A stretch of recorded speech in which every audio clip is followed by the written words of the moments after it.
Wemberly Worried by Kevin Henkes.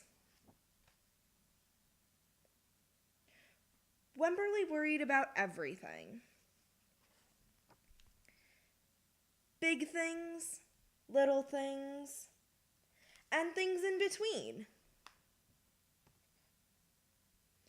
Wemberly worried in the morning, she worried at night, and she worried throughout the day. "You worry too much," said her mother. "When you worry, I worry," said her father. "Worry, worry, worry," said her grandmother. "Too much worry."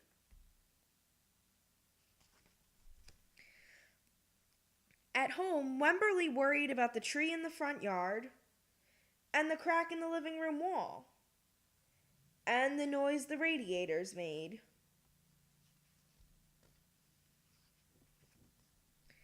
At the playground, Wemberly worried about the chains on the swings, and the bolts on the slide, and the bars on the jungle gym.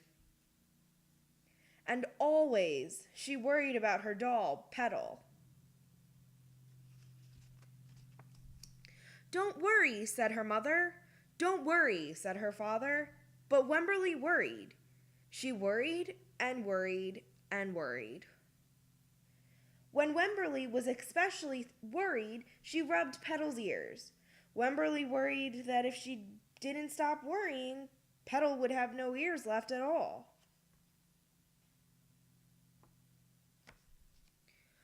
On her birthday, Wemberly worried that no one would come to her party.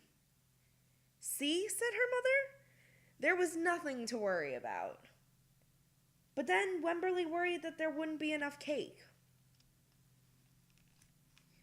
On Halloween, Wemberly worried that there would be too many butterflies in the neighborhood parade. "See," said her father, "there was nothing to worry about." But then Wemberly worried because she was the only one. "You worry too much," said her mother. "When you worry, I worry," said her father. "Worry, worry, worry," said her grandmother. "Too much worry." Soon, Wemberly had a new worry: school. Wemberly worried about the start of school more than anything she had ever worried about before. By the time the first day arrived, Wemberly had a long list of worries. What if no one else has spots? What if no one else wears stripes? What if no one else brings a doll? What if the teacher is mean? What if the room smells bad? What if they make fun of my name? What if I can't find the bathroom? What if I hate the snack? What if I have to cry? "Don't worry," said her mother. "Don't worry," said her father.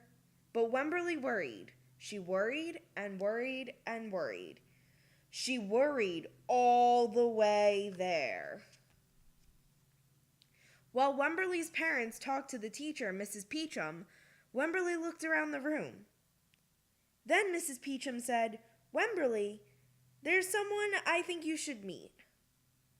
Her name was Jewel. She was standing by herself. She was wearing stripes. She was holding a doll. At first, Wemberly and Jewel just peeked at each other.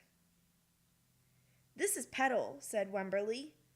"This is Niblet," said Jewel. Petal waved. Niblet waved back. "Hi," said Petal.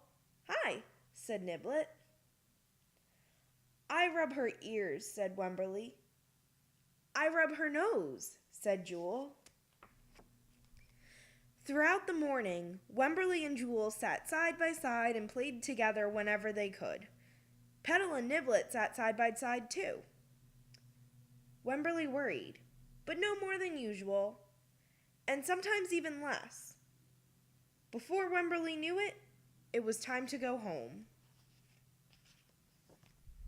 "Come back tomorrow," said Mrs. Peachum as the students walked out the door. Wemberly turned and smiled and waved. "I will," she said. "Don't worry."